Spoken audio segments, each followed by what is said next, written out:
kimekamilika na kitabu chetu ndio hicho. Makofi tafadhali, makofi jamani. Mgeni rasmi, shule yetu imetimiza umri wa miaka 20.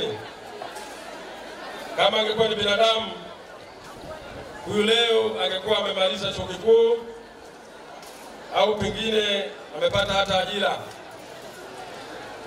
Sasa tumejaribu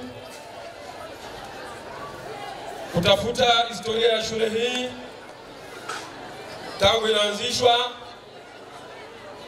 na tumepata kitu cha kuandika. Kwa hiyo leo tunalo zoezi kubwa la uzinduzi wa kitabu cha miaka 20. Na hapa nitasoma malengo makuu na malengo mahususi ya kitabu hiki. Ikianza na lengo kuu. Lengo kuu la kuandikwa kwa kitabu hiki ni kuhifadhi, kuenzi na kurithisha historia ya maendeleo, changamoto, mafanikio na mchango wa viongozi, walimu, wanafunzi na wadau mbalimbali katika safari ya ujenzi na ustawi wa shule kwa kipindi cha miaka 20. Hayo ndiyo malengo makuu. Lakini tunayo malengo mahususi.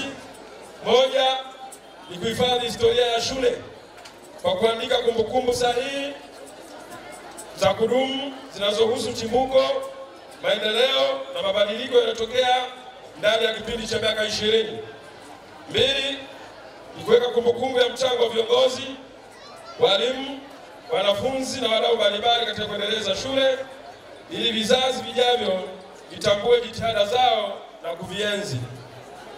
Tatu ni kurekodi changamoto zilizowahi kujitokeza na mbinu zilizotumika katika kuzikabili kama somo la rejeo la mbinu bora za usimamizi wa elimu.